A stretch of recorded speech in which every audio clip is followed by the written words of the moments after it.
வணக்கம். ஊர் சுற்றுலா நிகழ்ச்சியில் உங்களுக்கு மலைகளின் நிலம் என்றழைக்கப்படும் 85% காடுகளால் சூழப்பட்ட வடகிழக்கு மாநிலமான மிசோரமை சுற்றி காண்பிக்கப் போகிறேன்.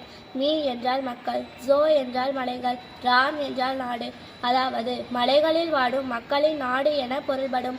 இங்குதான் அதிக பழங்குடி மக்கள் உள்ளனர். மிசோரமின் முதன்மையான மொழி லூசி. மிசோரமின் முதலமைச்சர் லால் துஹோமா, கவர்னர் வி.கே. சிங். சட்டமன்ற தொகுதிகள் 40. 11 மாவட்டங்களையும் உள்ளடக்கியது மிசோரம். இப்பகுதியில் உள்ள கலாச்சார விழாக்கள், நீர்வீழ்ச்சிகள், ஏரிகள், நடன வடிவங்கள் மற்றும் தேசிய பூங்காக்கள் காரணமாக இது இந்தியாவின் சுற்றுலாவிற்கு மிகவும் பிரபலமான இடமாக திகழ்கிறது.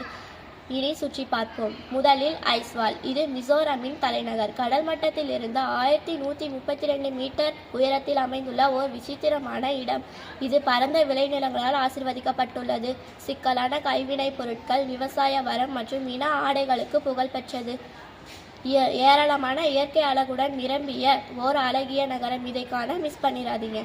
அடுத்து லூங்லி. இதன் பொருள் பாறையின் பாலம். இந்த இடம் ஒரு பாலம் வடிவ பாறையிலிருந்து உருவானது. வனவிலங்கு ஆய்வாளர்களுக்கு ஒரு வரப்பிரசாதம். இந்த பல்லுயிர் பகுதியில் ஹொரைஸ்லாய் வனவிலங்கு சரணாலயம், சாசா வனவிலங்கு சரணாலயம் என 2 வனவிலங்கு சரணாலயங்கள் உள்ளன. இயற்கையின் பார்வை, சாகச நடவடிக்கைகள் இரண்டையும் ஒன்றாக அனுபவிக்கும் நபர்கள் காணக்கூடிய ஏற்ற இடம். அடுத்து மாமிட். இங்கு ஆரஞ்சு பழம் உற்பத்தி முதன்மையாக உள்ளதால் மாமிட் ஆரஞ்சு தோட்டம் என்று அழைக்கப்படுகிறது. மேலும் இங்கு அமைந்துள்ள தம்பா புலிகள் காப்பகம் இந்தியாவின் மிகவும் புகழ்பெற்ற இயற்கை பாதுகாக்கப்பட்ட பகுதியாகும். சாப்சாட் கூட், நிம்கூட் ஆகிய இன திருவிழாக்கள் வருடாந்திர விவசாய அறுவடைகளை கௌரவிக்கும். அடுத்து கோலாசிப். அண்டைய மாநிலமான அசாமுடன் எல்லைகளை பகிர்ந்து கொள்ளும் மிகச்சிறிய மாவட்டம்தான் கோலாசிப்.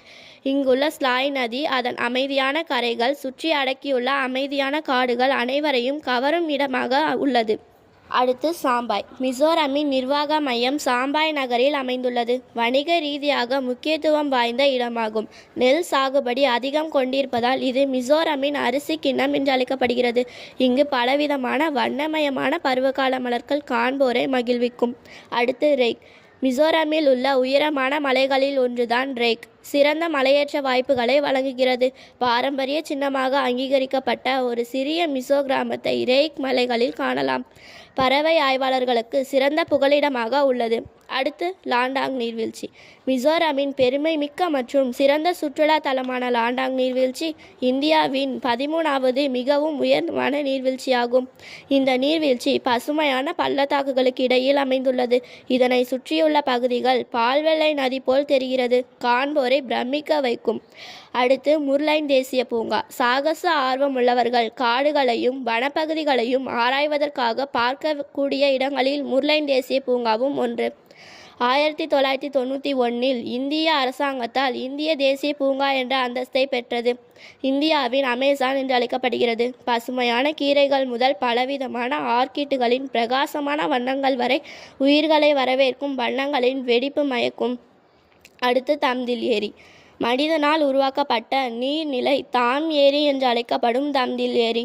இது கடுகு ஏரி என்று அழைக்கப்படுகிறது. எல்லா பக்கங்களிலும் பசுமையான காடுகள் மற்றும் மெதுவாக சாய்ந்த மலைகளால் சூழப்பட்டுள்ளது. தாம்தில் ஏரி நகர வாழ்க்கையின் சலசலப்பில் இருந்து புதிய காற்றை சுவாசிக்க ஏற்ற இடமாக உள்ளது. ஊர் சுற்றியாகிவிட்டது. அடுத்து உணவு வகைகளை பார்ப்போமா? மிசோரமின் உணவு வகைகள் பெரும்பாலும் அரிசி உணவு வகைகள், இறைச்சி, மீன், காய்கறிகள் ஆகியவற்றோடு தான் பரிமாறப்படும். பாய், மிசோ போன்றவை மிகவும் பிரபலமான பாரம்பரிய உணவு வகைகள். மூங்கில் தாள்கள், காட்டு காளான்கள், மூலிகைகள் போன்றவை உணவுகளில் பெரும்பாலும் பயன்படுத்தப்படும். ஓகே நேயர்களே, மிசோரமை மிஸ் பண்ணிடாதீங்க. மீண்டும் உங்களை சந்திக்கின்றேன். உங்களிடமிருந்து விடைபெறுவது எம். கஷ்மினி, 8th T9 பாரதி மேல்நிலைப்பள்ளி, ரெட்டிப்பட்டி. நன்றி, வணக்கம்.